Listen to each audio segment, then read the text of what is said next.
What's up, heathens? How y'all doing? Today we're going to be talking about the argument from authority, why some people try to misuse it, try to say that something isn't an argument from authority, and general misconceptions about the fallacy in general. So, if you want to learn more about that, then please stay tuned.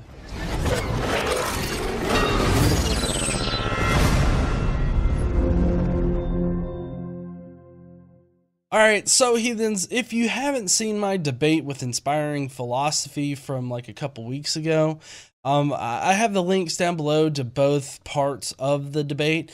And I really suggest you going there, looking at it, and deciding for yourself whether or not Jesus actually existed. Although we don't really cover a lot in that debate, we pretty much talked about Tacitus the entire time. But I did want to address one of the things that I really didn't bother addressing within the debate too much, because I wanted to expound upon it here on my channel. One of the common themes from many historicists is to use an argument from authority. This is fallacious reasoning where they cite some authority saying that it's preposterous to think that Jesus never existed because these scholars, those scholars, that scholar says that he did, and this evidence right here directly links him to being a physical person here on earth. That's the general form that it takes whenever I've been arguing with people.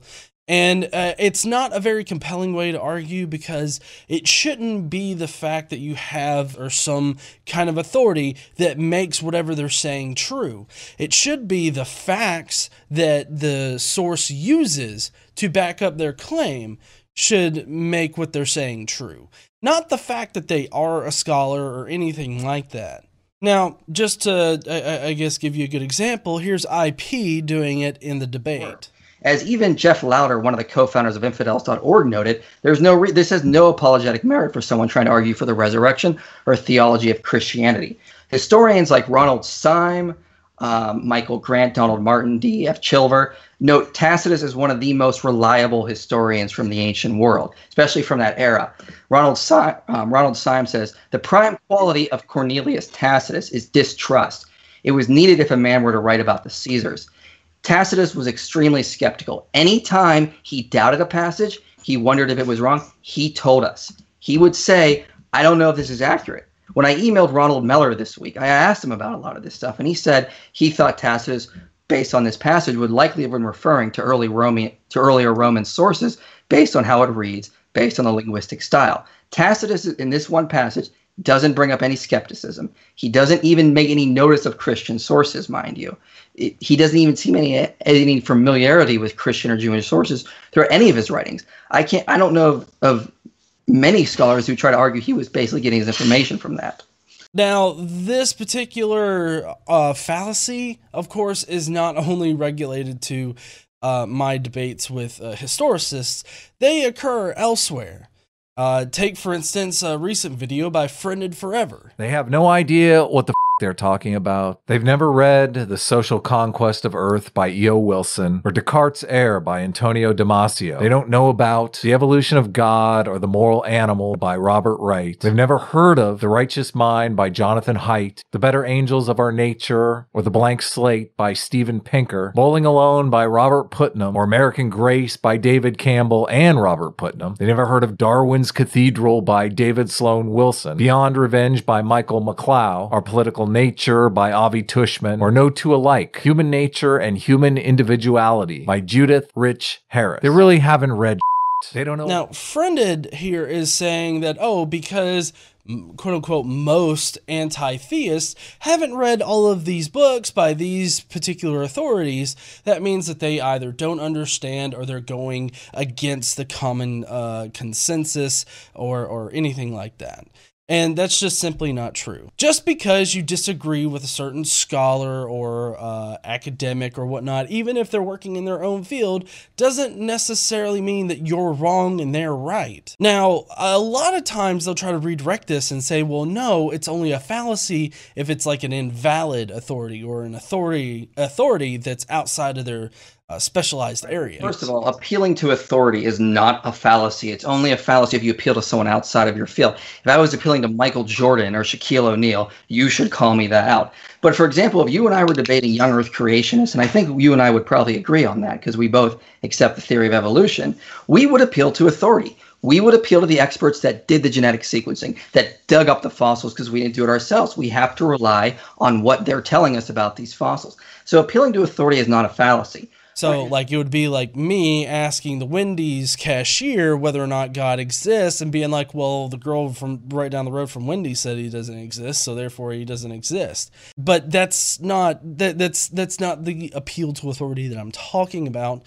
Although I will say that that is a fallacy, but it's colloquially used as like a general appeal to authority. But an appeal to authority comes in another fashion. And a lot of people have this misconception about it. I mean, just take a look at Matt Dillahunty here explaining it during the Side 10 Bruggencate debate.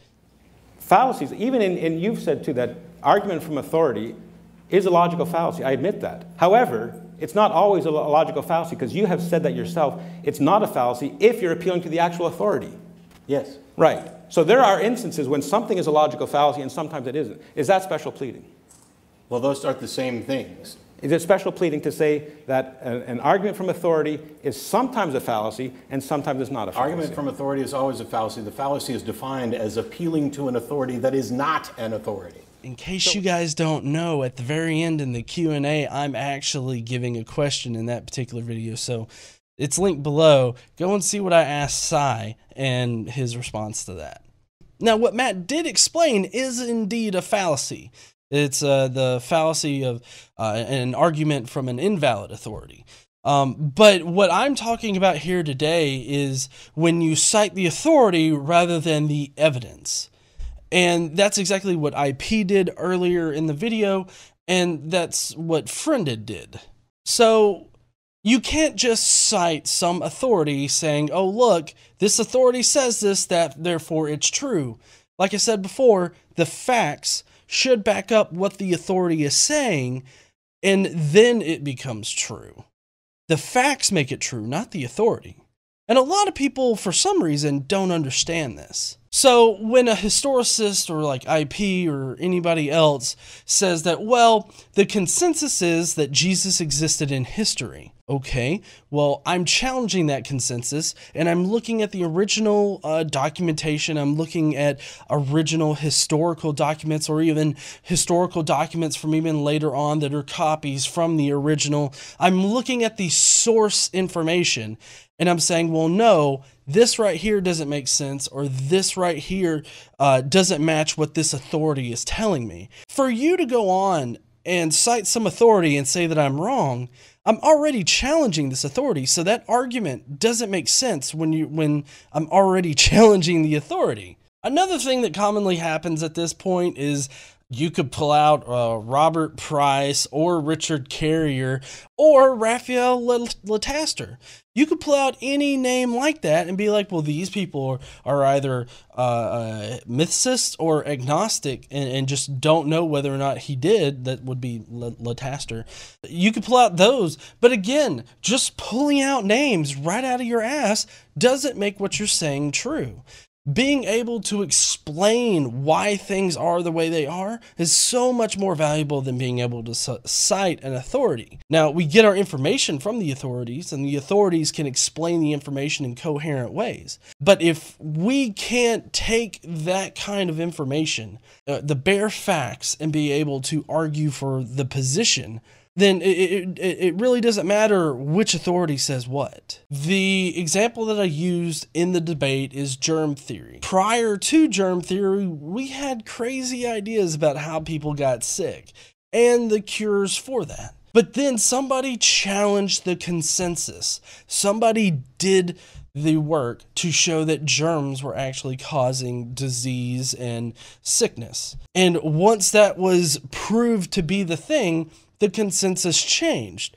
But if we had this idea of, well, the consensus right now is this, therefore it will always be that. That is fallacious reasoning. That is an argument from authority. and it can never represent reality. I appreciate you heathens taking your time out today to watch this little bit of a video. I know that you guys are probably thinking that I'm wrong, or I'm crazy, or I'm just as bad as a creationist for thinking that Jesus didn't exist. But I would love to have that conversation down below in the comments. I'm coming out of my sickness, so I should be able to get back into the comments and really have that conversation with you guys. So, if you will, go down below, leave a comment, let's start that conversation. While you're down there, don't forget to smash that like button and subscribe if you haven't already. Don't forget to stand up and use your voice, and I will see you heathens later.